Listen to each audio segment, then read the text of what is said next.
Update kay Leng. Tol, Sabi mo, gaganyan ka bigla.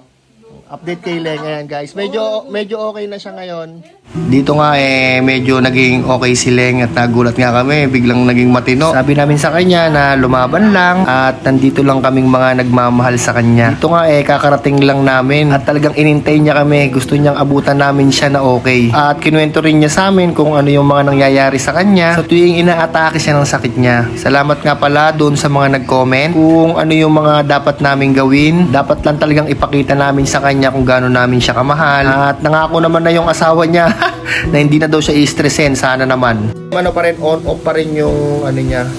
Salamat nga pala doon sa lahat ng mga nag-comment kasi nakakuha kami ng idea na kailangan talaga siyang alagaan ng mabuti, huwag pabayaan, huwag palipasin ng gutom.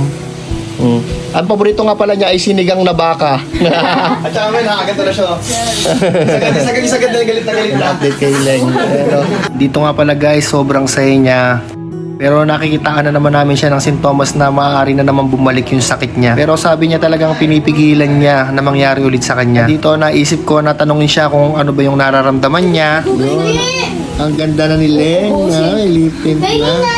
Leng, sabihin mo lang kung ano lang yung nararamdaman mo noong mga araw na yun. Sige, huwag ka mahiya.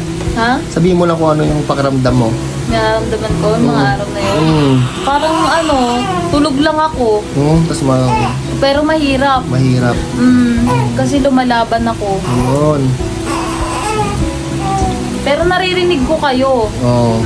Naririnig ko yung boses nyo.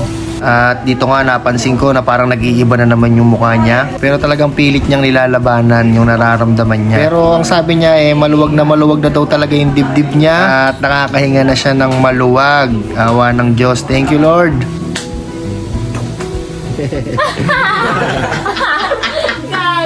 At syempre, share ko na rin nga pala kung saan kami galing kanina. Binisita lang naman namin ang aming magiging bagong tahanan. Talagang napakabait ni Lord. Kapag ka talaga may pagsubok, may blessings din. Buksan mo.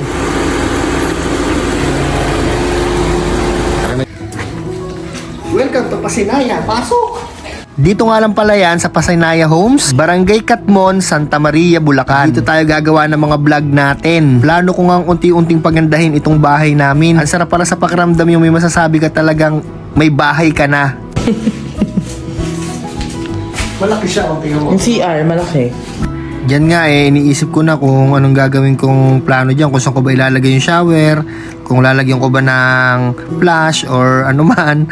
Ayan. Tapos eto guys, dito nga pala yung likod ng bahay. Samahan ko kayo. Ayan. Pwede mo pang lagyan ng ano yan, ng kung ano-ano yan. Pwede mo lagyan ng bakod, ng ano. Pero ang plano namin, gagawin namin tong dirty kitchen. Pasilip ko na rin sa inyo yung taas guys. Ayan. Ang plano namin dyan ni Mami Abon, lalagyan namin yan ng 2 kwarto. Tapos aircon and papa-extend namin doon sa may labas. Lalagyan namin ng terrace.